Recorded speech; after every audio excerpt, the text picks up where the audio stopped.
38. 아이 손잡고 초등학교 앞을 지나던 평범한 아침이었죠. 그날 오후 인사팀에서 연락이 왔습니다. 과장님, 잠깐 면담 좀 하시죠. 희망퇴직이요. 10년 넘게 다닌 회사에서 30대에 이 말을 듣게 될 줄 누가 알았겠습니까? 근데 이건 이 사람만의 이야기가 아닙니다. 지금 대한민국 은행권에서는 1986년생까지 희망퇴직 대상에 포함시키고 있거든요. 사상 최대 실적을 내면서요. 흑자인데 왜 사람을 자를까요? 여기엔 숨겨진 계산법이 있습니다. 바로 AI 때문이에요. 이 영상 끝까지 보시면 지금 당신의 회사에서 어떤 셈법이 돌아가고 있는지 정확히 알게 됩니다. 2025년 초, 단 몇 달 사이에 벌어진 일입니다. 국민은행, 신한은행, 하나은행, 우리은행, NH농협은행. 이 5곳에서만 이 300명이 넘는 사람들이 회사를 떠났어요. 전년보다 450명이나 더 늘어난 숫자죠. 여기서 충격적인 건 나이입니다. 예전엔 희망퇴직이라고 하면 50대 중반, 정년 몇 년 앞둔 분들 이야기였거든요. 그런데 지금은요. 1986년생까지 대상이에요. 38, 39. 아직 애들 초등학교도 안 보낸 나이에 퇴직 면담을 받는 겁니다. 은행에서 15년 일한 이모 과장 이야기를 해볼게요. 이 사람, 지점 실적 상위 10%였습니다. 민원 한 번 없었고 후배들 교육도 도맡아 했어요. 그런데 어느 날 갑자기 불려갔죠. 과장님 정도 경력이면 밖에서도 충분히 인정받으실 거예요. 이게 무슨 말인지 아시겠습니까? 나가라는 겁니다. 돌려서. 선택지는 2개였어요. 위로금 받고 나가거나 남아서 버티거나. 근데 남으면 어떻게 되냐고요. 한직으로 발령나고 승진은 막히고 결국 스스로 나갈 수밖에 없게 만들어요. 명예퇴직이라는 이름이 붙어 있지만 실상은 구조조정입니다. 이상한 건요. 이 은행들 실적이 나쁜 게 아니에요. 오히려 역대급 흑자를 기록하고 있거든요. 돈을 벌면서 사람을 자르는 거예요. 왜 그럴까요? 이건 단순한 비용 절감이 아닙니다. 뭔가 더 큰 그림이 있어요. 다음 챕터에서 이게 은행만의 문제가 아니라는 걸 보여드릴게요. 은행만의 문제라고요? 아닙니다. 지금 대한민국 산업 전체가 흔들리고 있어요. KT 먼저 볼게요. 2,800명입니다. 한 번에 이 정도 규모를 내보낸 건 처음이에요. LG 디스플레이도 마찬가지고요. SK온, NC소프트까지 통신, 디스플레이, 배터리, 게임, 업종이 전혀 다른데 똑같은 일이 벌어지고 있어요. 동시다발적으로요. 통계 하나 보여드릴게요. 40대에서 50대 사이 이 연령대에서 비자발적으로 회사를 떠난 비율이 얼마인지 아십니까? 50.8%입니다. 절반이 넘어요. 스스로 나간 게 아니라 밀려난 거예요. 그리고 더 무서운 숫자가 있습니다. 40대 취업자 수가 41개월 연속 줄고 있어요. 3년 반 넘게 계속 감소하고 있다는 뜻이에요. 제가 아는 김 부장님 이야기 해드릴게요. 대기업 영업팀에서 20년 일한 분이에요. 작년까지만 해도 팀 실적 1등이었거든요. 그런데 올해 초에 갑자기 부서가 통폐합됐습니다. 새로운 팀장이 32살이에요. 첫 마디가 뭐였냐면요. 부장님, 이제 현장 뛰시기 힘드시죠? 28에 입사해서 피땀 흘린 사람한테 할 소리입니까? 회사들은 이유를 이렇게 댑니다. 디지털 전환이요. 오프라인 점포가 사라지고 있으니까 사람도 줄여야 한다는 거예요. 실제로 지난 5년 동안 은행 지점이 17%나 없어졌거든요. 그럴듯하게 들리죠. 근데 이게 진짜 이유일까요? 디지털 전환이라는 말 뒤에 숨겨진 진짜 계산기가 있습니다. 다음 챕터에서 그 숫자를 까발려 드릴게요. 자, 이제 진짜 이야기를 해볼게요. 왜 흑자 내는 회사들이 사람을 자르는지. 여기엔 냉혹한 산수가 있습니다. 직원 1명 유지하는데 얼마가 들까요? 연봉만 보면 안 돼요.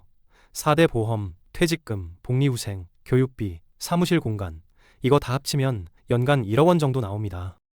10년 키우면 9억이에요. 여기에 승진하면서 연봉 오르는 것까지 계산하면 더 올라가죠. 근데요, AI는 얼마일까요? 챗GPT의 유료 버전이 월 3만 원이에요.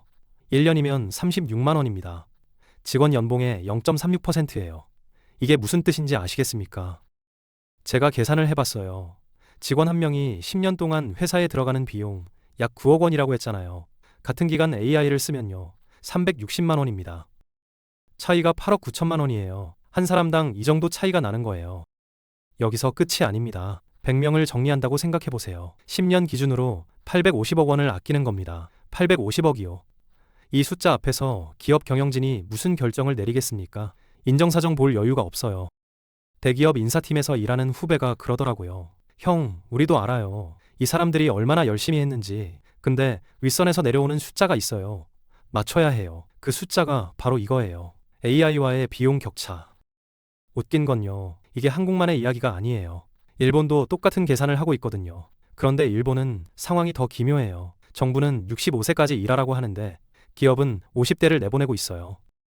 일본 이야기를 해볼게요. 우리보다 먼저 고령화를 겪은 나라잖아요. 그래서 정부가 뭘 했냐면 65세까지 고용하라고 기업들을 압박했어요. 법으로 만들었습니다.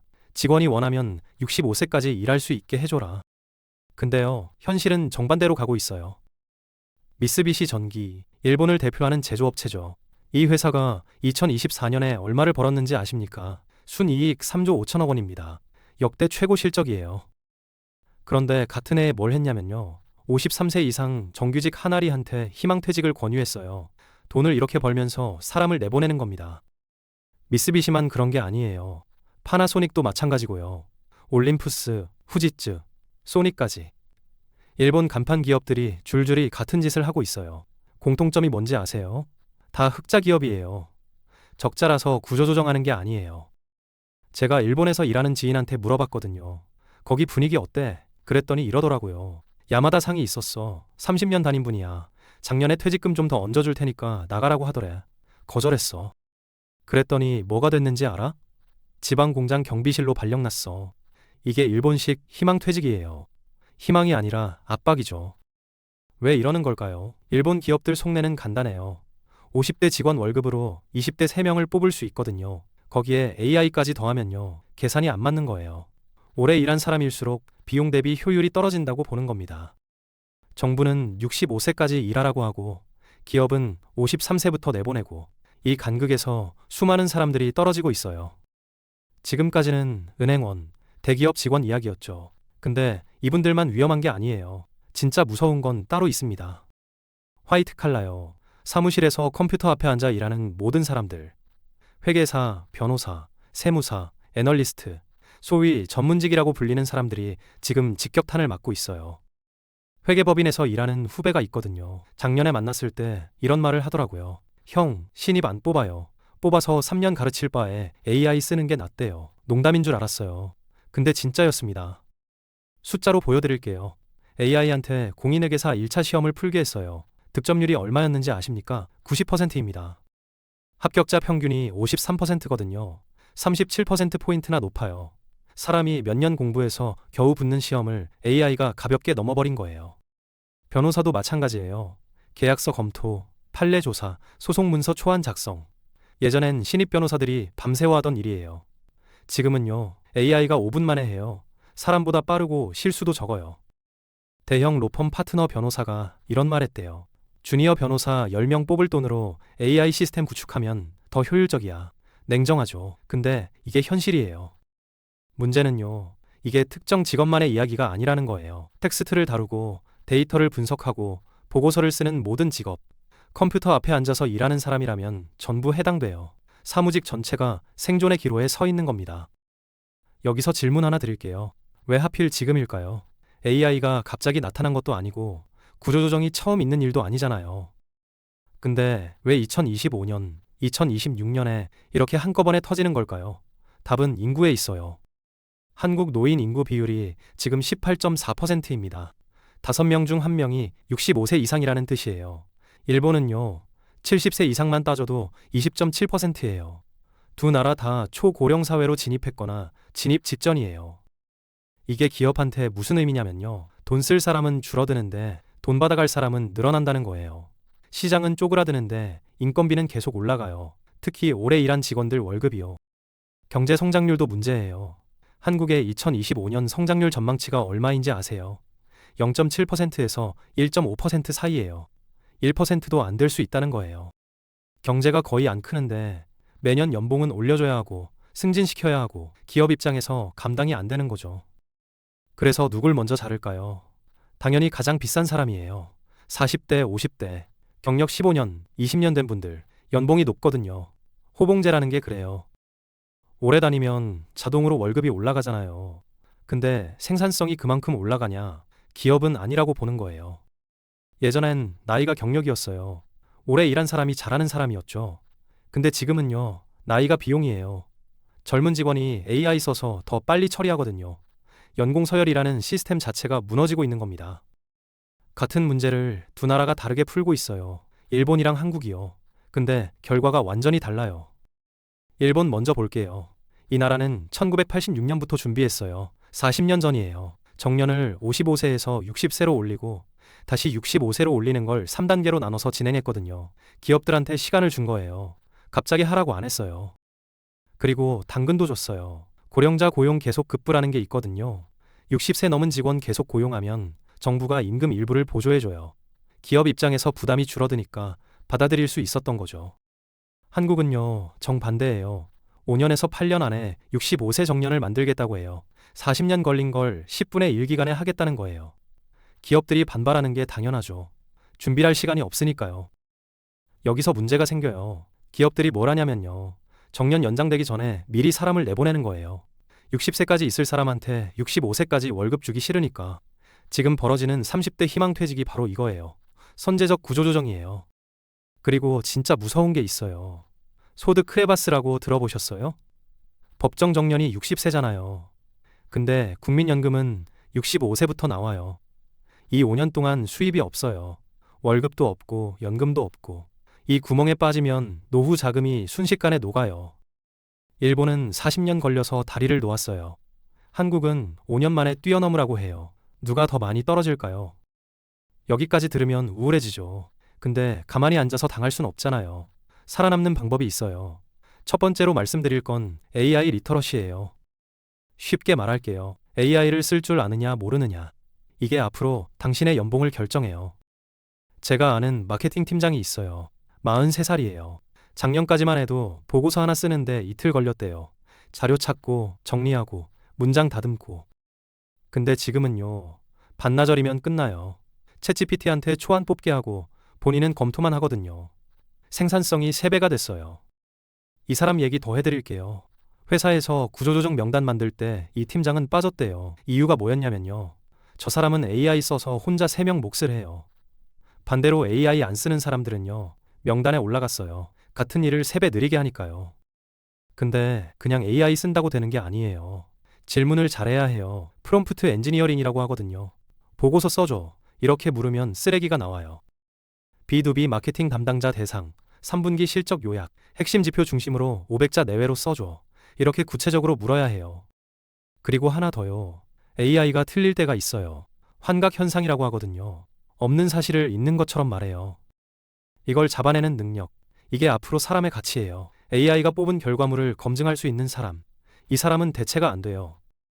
AI를 도구로 쓰는 사람이 살아남아요. AI한테 대체되는 사람은 사라지고요. 두 번째 생존 전략이에요. 재정적 안전망, 이건 당장 시작하셔야 해요. 질문 하나 드릴게요. 내일 회사에서 잘리면 몇 달 버틸 수 있어요? 한 달요? 3달요? 대부분 정확히 대답 못 하거든요. 그게 문제예요. 제가 권하는 건 12개월이에요. 1년치 생활비를 현금으로 들고 계셔야 해요. 월 생활비가 300만 원이면 3,600만 원이요. 이게 비상금 통장이에요. 주식이나 부동산 말고 언제든 꺼내 쓸 수 있는 돈이요. 왜 1년이냐고요? 재취업하는데 평균 6개월에서 9개월 걸려요. 40대 넘으면 더 오래 걸리고요. 근데 그 기간 동안 카드값, 보험료, 아이 학원비는 계속 나가거든요. 이 돈이 없으면 빚이 져요. 빚지면 조급해지고 조급하면 아무데나 취직해요. 악순환이에요. 그리고 더 중요한 게 있어요. 회사 밖에서 내 이름으로 돈을 벌 수 있느냐예요. 이 모델이 이야기해드릴게요. 대기업 인사팀에서 10년 일했어요. 그 안에서는 인정받았죠. 근데 밖에 나오니까요. 아무도 몰라요. 어디서 뭐 했어요? 라고 물으면 회사 이름밖에 될 게 없는 거예요. 본인만의 콘텐츠가 없었던 거죠. 반대 사례도 있어요. 같은 회사 박 과장은요. 블로그에 인사 관련 글을 5년 동안 썼어요. 퇴사하고 한 달 만에 컨설팅 의뢰가 들어왔대요. 회사 밖에서도 이름이 있었거든요. 링크드인 프로필 관리하세요. 내가 뭘 할 수 있는지 정리해두세요. 헤드헌터들이 거기서 사람을 찾아요. 이력서는 구직할 때 쓰는 거고 포트폴리오는 평소에 쌓는 거예요. 마지막 생존 전략이에요. 근데 이건 좀 불편한 이야기일 수 있어요. 창업이랑 건강관리예요. 회사 잘리면 제일 먼저 떠올리는 게 뭐예요? 치킨집, 카페, 편의점, 프랜차이즈 창업이죠. 퇴직금 받으면 뭐라도 해야 할 것 같으니까요. 근데요, 숫자 하나만 보여드릴게요. 숙박, 음식점업 5년 생존율. 22.8%예요. 10명이 시작하면 5해 뒤에 2명만 살아남는다는 거예요. 제 선배 이야기 해드릴게요. 대기업에서 25년 일했어요. 퇴직금 1억 2천 받았거든요. 삼겹살집 차렸어요. 1년 만에 문 닫았어요. 뭐가 문제였냐면요. 가게 운영을 한 번도 안 해본 거예요. 손님 응대, 재고 관리, 알바 관리, 회사에서 하던 일이랑 완전히 달랐던 거죠. 창업하실 거면요. 최소 6개월은 그 업종에서 일해보세요. 알바라도요. 그리고 예상 비용의 2배를 준비하세요. 5천만 원 들 것 같으면 1억 준비하라는 거예요. 이게 없으면 손대지 마세요. 그리고 건강이에요. 이게 왜 생존 전략이냐고요. 70세까지 일해야 하는 시대거든요. 지금 40이면 30년 더 일해야 해요. 근데 몸이 망가지면요. 아무것도 못해요. 40대부터 매년 정기 검진 받으세요. 일주일에 3번 이상 운동하세요. 수면 시간 확보하세요. 체력이 경쟁력이에요. 젊은 사람들이랑 같이 일해야 하는데 몸이 안 따라주면 도태돼요. 마지막으로요. 평생 학습이에요. 좋은 대학 나와서 대기업 들어가면 인생 끝나는 시대 지났어요. 5년마다 새로운 기술이 나와요. 배우지 않으면 뒤처져요. 리스킬링이라고 하거든요. 끊임없이 다시 배우는 거예요. 이게 생존입니다. 여기까지예요. 한국과 일본에서 동시에 벌어지고 있는 일들. 이건 일시적인 현상이 아니에요. 되돌릴 수 없는 변화예요. 오늘 이 영상을 보면서 에이, 나는 아니겠지 라고 생각하셨을 수도 있어요. 근데 38 과장도 그렇게 생각했거든요. 어느 날 갑자기 면담실에 불려가기 전까지는요. 준비한 사람만 살아남아요. AI를 도구로 쓰고 1년치 비상금을 만들고 회사 밖에서도 내 이름을 만드세요. 체력 관리하시고 계속 배우세요. 이게 변화의 파도를 넘는 유일한 방법이에요. 내일이 아니라 오늘 시작하셔야 합니다.